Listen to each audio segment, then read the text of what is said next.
아름답기보다 안쓰럽다는 생각도 드는데요. 네. 이런 깡마른 모델들이 점차 이제 패션쇼에서 설 자리를 잃어간다고 합니다. 예, 네. 제가 그 내용 나가서 좀 설명을 네. 드리도록 하겠습니다.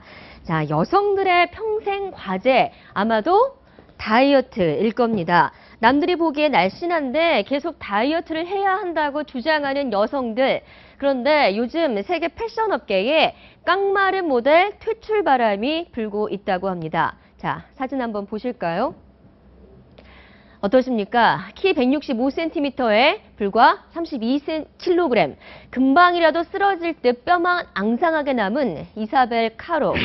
프랑스의 모델 겸 배우였던 이사벨 카로는 13살부터 거식증을 앓아오다가 지난 2010년 11월 28살의 나이로 숨졌습니다. 좀 사진 자체가 많이 끔찍하죠.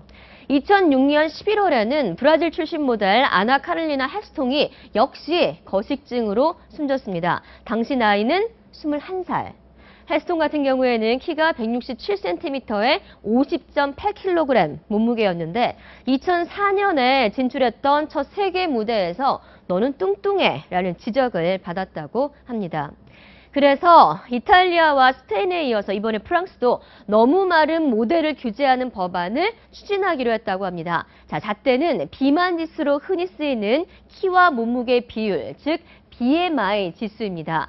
WHO 세계보건기구가 정한 저체중은 이 BMI로 봤을 때는 한 18.5 정도가 기준이라고 하는데 좀 상세하게 설명을 드리면 자, 키가 170cm인 여성 모델이 있을 때 적어도 몸무게가 54kg 이상은 돼야 하고 키가 175cm인 모델은 적어도 몸무게가 57kg은 돼야 한다라는 규정입니다.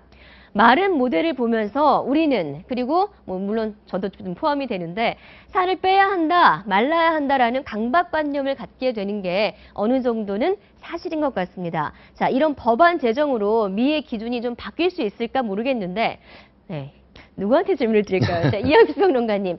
뭐 여성도 그렇겠지만 남성들이 여성을 바라보는 미의 기준도 좀 바뀌어야 되지 않을까요?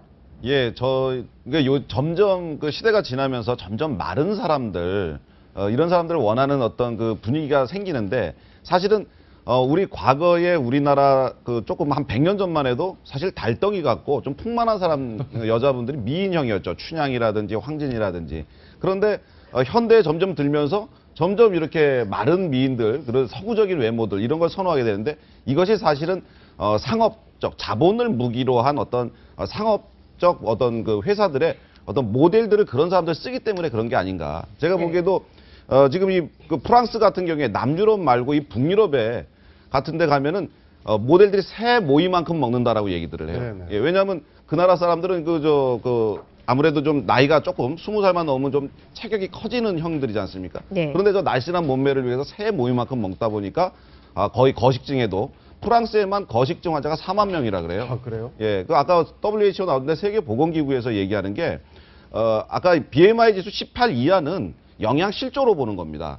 네. 그러니까 그 영양실조에 걸린 모델들이 옷을 입고 나와서 대기업의 어떤 제품들 저런 의상이나 이런 걸 입고 선전을 하는데 영양실조 걸린 미인들한테 일반인들이 따라가려고 노력한다는 것은 사실 잘못된 거죠. 네. 네. 예, 그래서 이번 기회에 프랑스에서 뭐 패션의 중심지 프랑스에서 시작됐으니까 이게 세계적 유행으로 좀 번져서 이제 마른 사람 말고 좀 그 건강미를 갖춘 그런 여성들이 어떤 표준이 되는 시대가 왔으면 좋겠습니다. 그 이영수 평론가는 황진이 얼굴까지 아시는 것 같은데. 황진이 주장까지. 너무 먼 여성들 예를 좀 근데 이게 드렸어요. 우리가 그 팝음악에 비디오 킬드 라디오 스타라는 얘기가 있습니다. 이게 네. TV 시대가 왔죠. 그러니까 네. 저희들도 방송을 하고 있지만 화면에 나가는 모습과 실제는 다르지 않습니까? 네.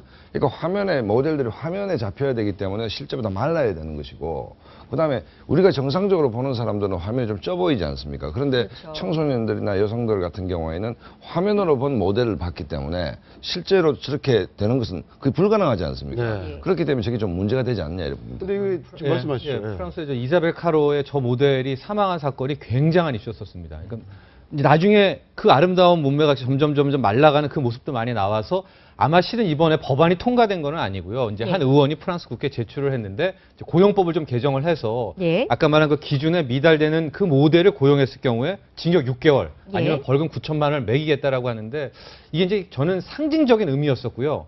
아마 저 사건 이후 지금 나온 저 모델 사건 이후로 모델 업계에서도 지금 패턴이 굉장히 마른 모델에서 이제 조금씩 이제 좀 어느 정도 어느 정도 이렇게 몸이 되는 그런 모델로 좀 유행하고 있는 단계거든요. 그래서 아마 이 법안 제출이 하나의 상징성을 통해 가지고 저는 모델들의 거식적 문제를 또 해결하는 그런 또 하나의 계기가 지금 됐으면 법안을 제출하셨다고 얘기하셨는데 네. 만약에 법안이 통과돼서 채택이 네. 되면 이 인권 침해 소지는 없습니까?